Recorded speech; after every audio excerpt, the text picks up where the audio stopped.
აზრობის უმსხვილესი სასაწყობე მეურნეობა მთლიანად განადგურებულია ძლიერი ხანძრის შედეგად, რომელიც დღეს შუადღისას გაჩნდა მაღაზია 7 სპილო მთლიანად დაიწვა.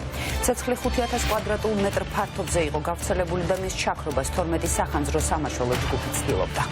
ხანძრის გაჩენის მიზეზი ზუსტდება, თუმცა თვითმხილველები ელექტროშედუღების სამუშაოებზე საუბრობენ, რომელმაც აალება გამოიწვია.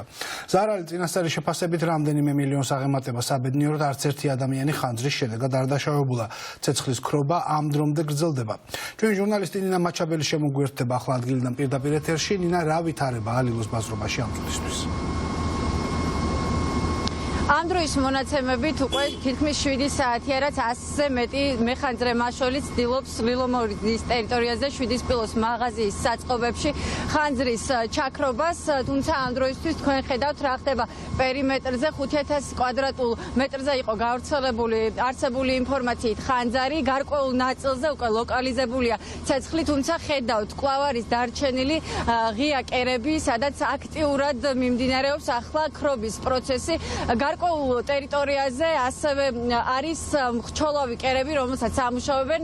კვლავ არსებობს საფრთხე იმისა, რომ ხანძარი გავრცელდეს და მიმდებარე ტერიტორიაზე არსებულ ობიექტებზე გადავიდეს და შესაბამისად თავის დაზღვევის მიზნით ახლა თქვენ პირდაპირ ეთერში უყურებთ კადრებს მიმდებარე მაღაზიებიდან არსებული პროდუქტი გამოაქვთ და შესაბამისად გაიტანენ ამ ტერიტორიიდან. საბედნიეროდ დაშავებული არ არის ხანძარი დაახლოებით 3 საათისთვის გაჩნდა. ძალიან მალე გავრცელდა ტერიტორიაზე და უკვე 7 საათია, როგორც გითხარით, მეხანძრე მასშველები ცდილობენ ცეცხლის სალიკვიდაციო პროცესის ცეცხლის ლიკვიდაციას, თუმცა ამ დროისთვის კვლავ რჩება ცეცხლის ღია კერები. 22 ეკიპაჟია ამ დროისთვის სახანძრო ჯგუფი აქ ადგილზე მოსული. მთელი დღის განმავლობაში 12 ჯგუფი მუშაობდა, თუმცა საღამოს უკვე გახდა საჭირო, რომ დამატებითი ძალები მოსულიყო ამ ტერიტორიაზე. რა თქმა უნდა, პერიმეტრზე იმყოფებიან პოლიციელებიც, საგამოძიებო მოქმედებები მიმდინარეობს აქტიურ ფაზაშია. პირველადი ინფორმაციით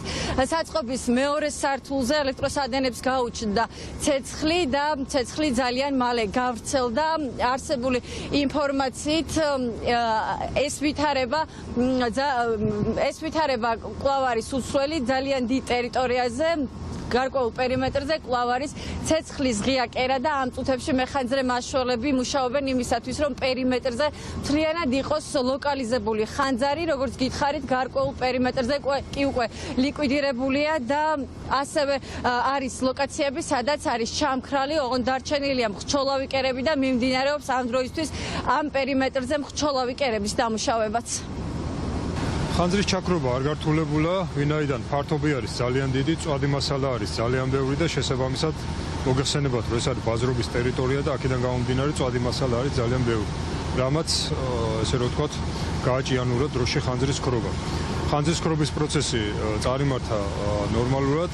მეხანძრე მასშველებმა მოახდინეს ხანძრის ლიკვიდაცია, ამ ეტაპზე მიმდინარეობს ცალკეული ხრჩოლავი კერების დამუშავება. დაშავებულების შესახებ ინფორმაცია არ შემოსულა. რაც შეეხება დაზიანებას, ბაზრობის ტერიტორიას თქვენს ხედავთ, არის გარკვეული ნაწილი დამწვა. იყო საფრთხე იმის, რომ გავრცელებულიყო სხვა ფართობზეც, მეხანძრე მასშველების დროული რეაგირების შედეგად მოხდა ლოკალიზება და შემდგომ ლიკვიდაცია. ნაპერწკლისგან წარმოიქმნა სვარკისგან. შიგნით მიმდინარეობდა სვარკა. და რა დაიწვა შიგნით? პროდუქცია ყველაფერი, თეთრეული, რავი, სპორტული, ფეხსაცმელი, რავი, ყველაფერი, რავი. დაშავებული ვინმე არის? რამდენადაც ვიცი არა. მაგრამ ზარალი დიდია? კი, ძალიან. ვინან აუნაზღაურებს არ ვიცი, ბანკიდან აქვთ ხალხს გამოტანილი სესხები და ისი აქვთ ტავარი ნაყიდი. საწყობებია მან და რაც გაუჩნდა არ ვიცი. ვინმე არის დაშავებული? არავინ არ მინახავს, არ ვიცი. მე შიგნით მუშაობ პოლონური. და რას გაუჩნდაო ხანძარი რასავლობენ? ანუ რა გამოიწვია? არ ვიცი არაფერი. ანუ შიგნით არავინ არ იყო მეორე სართულზე, ხო? ალბათ არავინ. გასწორდა. მომხდარზე გამოძიება სისხლის სამართლის კოდექსის 197 მუხლით მიმდინარეობს, რაც ნივთის დაზიანებას ან განადგურებას გულისხმობს.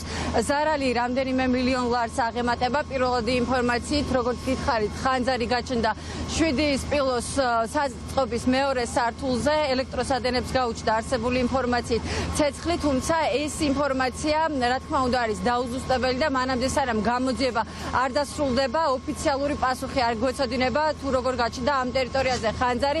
აქტიურად მიმდინარეობს ცეცხლის ქრობის პროცესთან ერთად საგამოძიებო მოქმედებები.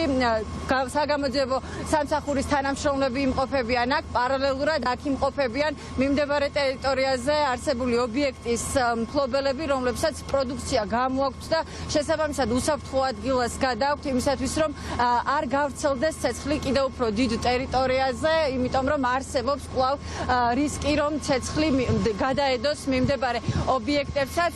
5000 კვადრატულ მეტრზე იყო გავრცელებული ხანძარი, დიდი ნაწილი არის ლოკალიზებული, თუმცა კვლავ რჩება ცეცხლის ღია კერები, რომელსაც ამ წუთებში 100-ზე მეტი მეხანძრე მაშველით ცდილობს, რომ ჩააქროს.